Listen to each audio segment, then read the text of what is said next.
waxaa laga hadlayaa hadda doorashooyin inay doorasho dhacdo bilo badan ka horba waxaa laga hadlaya waxaa la lahaa doorasho ma ay rabto inuu dhaco extension buu rabaa iyo inuu muddo ku darsado waxaan sheegnay war wandhay xataa ma rabno inaan ku darno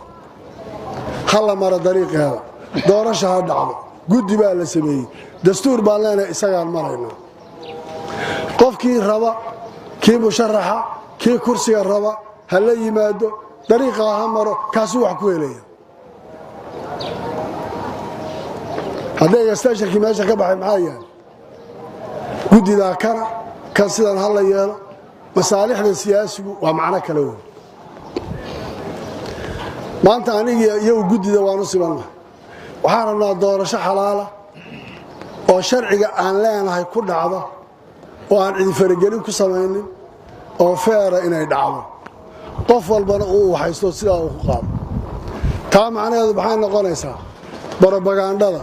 aan sharciga ahayn dacaayadaha faraha badan waxa nabadgelyada dhibaatada u dhimaya waxa geysanaya lafta jabinaya waxaasoo dhan qofku inuu ka taxadaraan rabo oo waxa uu samaynayo ee uu ku xadgudbayo waxaa fiican qofku inuu ilaahay uga cabsado oo uu uga xishoodo ilaahay wuxuu leeyahay walaa yajrimannakum shana'aanu qowmin calaa laa tacdilu icdilu maanta aniga waxaad ii qabto hadday ku dhaafiso shayga xaqa waa dhibaato waxaa kaloo qariiba musharax baa tahay waa timi waxaa la arki jiray dowladdaa tahdiid wadda iyadaa dhibaato wadda iyadaa kan samaynaysa bal hadda qof le musharax baana hadduu dhibaato isagu wada ka warrama oo suldadii iyo maamulkii midnowna gacanta ku hayn oo hay-adihii amnigu ay ka cararayaan isaga kalla wax saxa maaha waa in dariiqa uu leeyahay qofka uu maro la ilaaliyo nabadgelyada haddaad maanta qabiil iyo casabiyo u yeedho oo tiraa waryaha reer hebel ilan awr buu ku kacsanayaa qofkani oo berri ay wax dhacaan xaggeed xukumaysaa yaad xukumi ciidankan iyo waxaana la rabaa kulli in lagu wareejiyood mas-uul u noqotay haddaad tidhaahdo sidan iyo sidan iyo berri maxaad wax ku xukumaysa ma jarwal baa kuu imanaya mise qolyaha la lahaa way soo degayaan baa kuu soo degaya yani waa fikir sakhiifa oo aan qofka u waxaysmayn nin xildhibaan ahaa oo qurba joogaaba halkan wuxuu yidhi maraakiibta dowladaydiina badday joogta amisom amar baa la soo siinoo gurigeyga satellite baa dul saaranoo qofkii ila hadla waa lala boodaya takhayul waa riyo maalin la riyoonayo iyadoo la socdo waa horamay naqaqabtaan ay noo hagaajiyaan oo dadka noo dejiyaan hadday wax noo qabanayaan oo hadda nin wax lagu sameeyey diyaarado u soo dejinaya waa shay cajiiba wey waxaa la rabaa markaa qof kasta oo dan siyaasadeed leh mujtamaca ha fasahaadinin waxa aad rabto iyo wakhtiga lagu siiyo iyo guddidaasa inoo dhexeeya wakhtiga wax kuu sheegta qaado waan hubaa dadka maanta sistamka ku jira jubbaland way dhabar adeegeen way adkaysteen waa la xajeclaalayaal laakiin qofkii dan siyaasadeed oo kalena baa laga yaabaa inuu carrada ku gadho aan u diyaargarowno waddankeenna inaan dhisanno oo gacan walba gacantii ku wareejinaysa aamin ay noqoto oo annagana taariikhdu ayna naga hallaabin ay noqoto raad aan ka tagnay oo socdo inuu jiro waxa lagu dhaqi iyo waxa lagu xukumayo waa sharciga waa dastuurka ay leedahay jubbaland faragelin baan cidi ku samayn karayn warqadda maalin dhaweyd uu qorayay wasiirka arrimaha guduhu waxay ahayd raadkii looga baahnaa broseskii markii isteydyada la dhisayay waan u sheegay wasiirkale wasiire waxaan ku yidhi iska daa waxaa ficnaan lahayd dhaqanka inaad iska daysaan waa wax dhisan dastuur federaalay leeyihin xaq buu siinayaa kii dowlad goboleedkaa jiro oo xaqiisa iskale isagaa la raacayaa cid la koontaroosha iyo cid la maamulaysa iyo cid lu kula ma jirto jubbaland doorashadeedu jubbaland bay u taallaa iyagaana qabsanaya say shalay u soo qabsadeen bayna u qabsanaya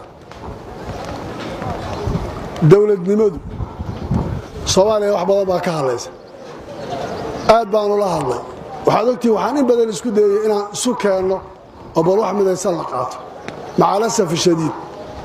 hoggaanka maanta dowladda ee jiraay wuxuu ka maqan yahay waxa wadankan ka soo dhacay iyo waxa laga soo maray wali wuxuu kaga sugayahay madow ama cid uu sheeg qofku kama maarmo hadda markii ay madu ducaynayso waxa lagu duceeyaa ilaahu bidana saalihaasi qofka mas'uulka qofku kama soo haray cid la talinayso waxaan oran lahaa dawladda dhexe ha ilaaliso waxa heshiiska lagu yahay dastuur baa lagu heshiiyay isagaasaa lagu kala adag yahay ka madaxweynihii isagu ku yimid speakerku isagu ku yimid baarlamaanku isagu ku yimid prime ministerku isagu ku yimid haddii isaga la waayo Soomaaliya way isgaratay nin ka xoog badan ma jiro haddaan dastuurka lagu dhaqmi waayo loo hogaansami waayo oo waxa dadka ka dhaxeeya la garan waayo cidina cid xoog wax kuma qaadi karto cidina cid wax ma khasbi karto Soomaaliduna dhaqankeedu xumaaya ziftigaaba ku noqon xal ma aha waa in isaga la ixtiraamo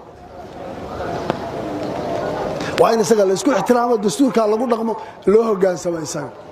wadanku federaal buu qaatay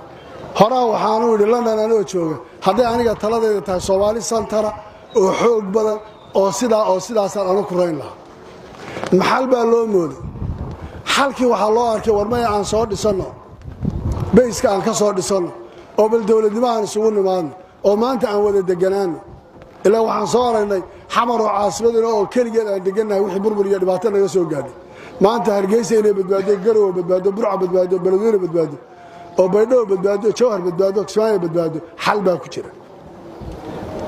aan waqtiga gaadho oo wax dadku ay isla garteen mabdiyan isla qaateen ay garteen waxaas waxa uu yahay adeer qof shalay dibadda ka yimid bari noqonayaa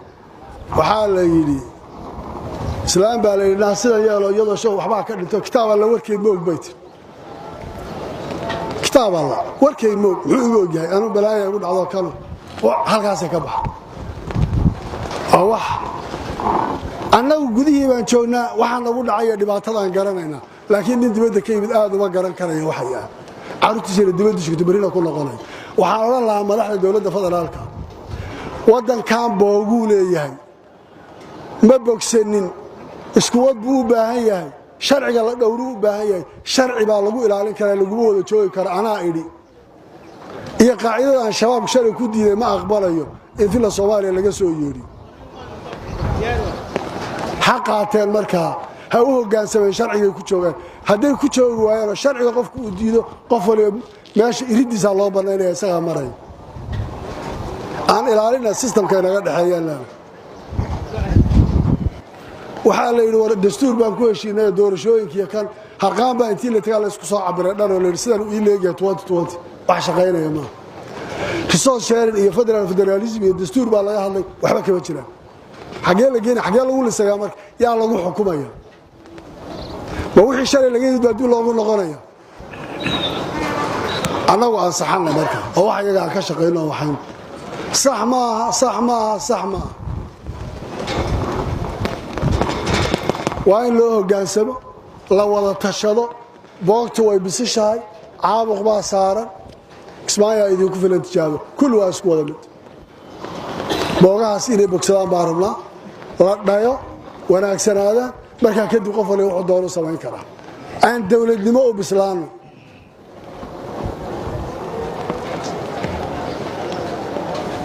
waxa inaga dhaxeeya iyo waxaan ku wada hadlaynaa haddii dastuurka lagu dhaqmi waayo isaga loo hoggaansami waayo wax badan baa inaga halaabay nimanka halkan jooga kuwa iman doona cid kastoo musharaxiina campaign xilliga la bilaabayo waxa la soo gudida u taala wax kale oo dhan waa laga gorgortami karaa laakiin masalada amniga gorgortan ma gelayso amnigu waa legacy-ga ama waxa aan ka tagayo ee aan rabo dad wada nool oo wada degan oo walaalo ah oo sharciga la mariyo oo qaabkaas inaan uga tago wiilasha shalay bay markaan dhisayno Jubbaland dawladda dhexe caqabado badan iyo dhibaato naga soo gaadhay kuwii shalay dhaawac iswaday waa la isku diro isu soo dilay oo dhibaato ay ka dhacay intaan ka gaabsanay oo aamusnay baanu ku soo gaadhnay maanta meesha aan joognay Ilaahay cadi ay ninka ugu badan ee maanta ciidan uu soo qoys ma qaadanayo soo qabiil ma qabiil futadu leeyahay waynu wada arag meel ma geynaya marka aan ka wada shaqeyno midnimada ciidanka shacabka nabadooda inay ka wada shaqeeyaan intaas ha noqoto hadafka aan leenahay hana noqoto waxaan ilaahayna bari loo hortagayno sharcigan ka tagaynana ha noqoto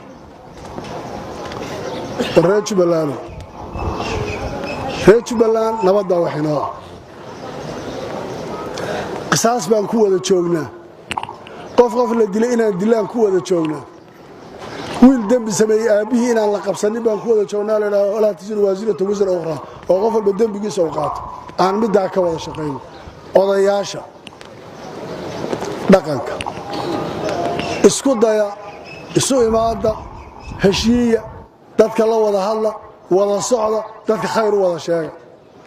mas'uuliyadda ugu weyn idinkeedu ku dhacaysa waxaana naw idinku tarkaraan ku tagta laakiin amaam Allah